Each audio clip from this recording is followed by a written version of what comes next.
Everyone is looking straight at it. Good morning, everybody, and welcome to the book fair this morning. We have the British author Peter F. Hamilton here, and I'm going to ask him a few questions, and if anybody in the audience has questions, you're welcome to ask them too. I'm going to begin with, you have written both novels about the near future and novels about the far future. What can you say about the advantages and difficulties in either approach? The near future ones, you have to be very, very careful what you're trying to say, the kind of technologies you have, because technology is advancing so rapidly, what you think is going to be future winds up being the present before the book is published. So from that point of view, it's quite dangerous to write that. On the other hand, far future stuff is a lot easier from that point of view, because nobody can catch you out then. If you're writing about 1,000 years in the future, the likelihood is that what you project is futuristic enough that it's not going to happen before the book comes out. So yeah, so they have their both of them have their advantages and disadvantages. I think on hand I prefer the far future stuff, purely because of the amount of speculation you can put in there. Yeah, I read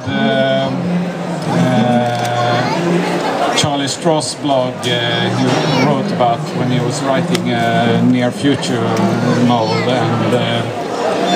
and he came up with an idea, wrote about it, and then the next morning he read in the morning paper that this will be released next week. Yeah, hazard of the trade. The stuff I was writing it 20 years ago, the Greg Mandel series, which was set 40 years in the future, which is only 20 now, and I came up with something called a cybofax, which was a nice electronic device which you opened it like a book, and there was a colour screen inside, and that was very advanced for 40 years' time. And I think within 10 years the laptops were absolutely commonplace, so I got caught out by that. Yes, it happens, and that's the danger of writing short term. In the Greg Mandel books, you also had flooding of England and environmental issues. How much was that discussed generally at the time?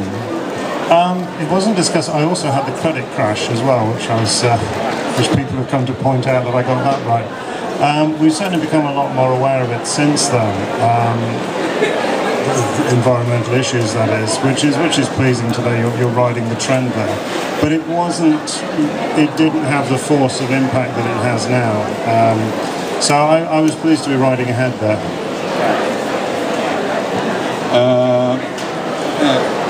In all these far future books, there's obviously a lot of talk about technology.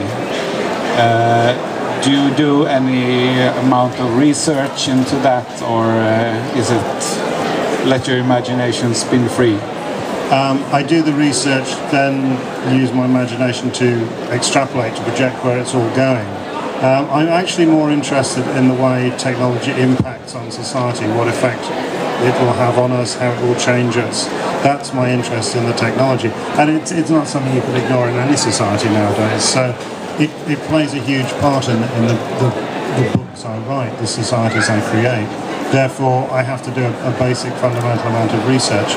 But although it's trying to project what goes into the future, I always say science fiction is never predictive. Do not rely on my futures being the futures. These are possibilities, and that's what I like. That's what I like about the genre, is that there's the possibilities you can play with. When you're doing research, how do you go about it? I will look at what kind of technology will feature most heavily in the book, be it computers, be it biotechnology, and I'll read up as much as I can on it. Science is such a wide field. There is research going on in so many directions. You cannot keep current on 10% of it, let alone all of it. So I'll read up what I have to for the book, and I won't break any fundamental laws, but I mean the basics will always be there, but you can still let your imagination run wild. As we said before, the further into the future, the more scope I've got for what the wilder extrapolations without being caught out. Yes, thank you. When you wrote Night's Dawn, it was quite a leap from the earlier books. Where did you get the inspiration for such a huge series? When I was in my early teens, I discovered the E. Smith Lensman series, which was absolutely fabulous, certainly when you're a teenager. So that kind of future fiction was what I wanted to do at that point. It had always interested me, and I wanted to give that kind of interest to my readership. So once I'd established myself as an author, that was almost an instinctive next step to do. Because, as I said before, that kind of scope, that kind of future, you can do anything in it, and you can have a lot of fun in it as well, which is important to me. There are levels you can read the books at. Younger readers will like the big action scenes, the fights and what have you. Older readers will pick up on other things, will pick up on the politics, will pick up on the other points that I'm making. So, as I say, it's a wide scope. Indeed. Was it difficult to pick up the scope in terms of narrative, the plot lines, all the people involved?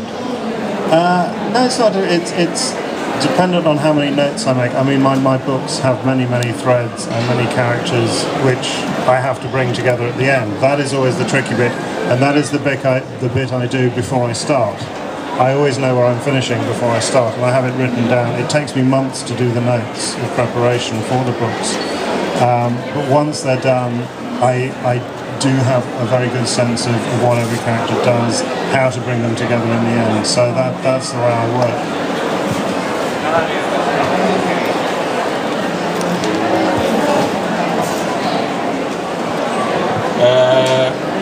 After the Night's Dawn series, you did 2 standalones. Was it to get kind of reprieve or rest after the big series? To a degree, yes, but as a writer, as you said before, I switched direction quite drastically after the Mandel books, and I did again after the Night's Dawn. I felt as a writer I should be doing this. I should be tackling something new, something different. It was important to me. The Fallen Dragon book was almost the opposite of Night's Dawn, in that the Starflight, the economics is all very different. It's all a lot more fragile, it's collapsing, it's set in the dying ages of Starflight, which was something that I hadn't seen much in science fiction before. So that was nice for me to do. As I say, almost a 180-degree turn. Same with Misspent Youth, which is basically just a character study, which again was very different for me. It shows the impact that rejuvenation will have on a family, for the first one to ever be rejuvenated. And that again was very different. It wasn't my most successful book, I have to say. I think it was, possibly I shouldn't have tackled it, possibly I shouldn't. I did it and I stand by it. But yeah, I enjoyed the difference. I enjoyed writing something different, and it actually does kick off the Commonwealth series very loosely.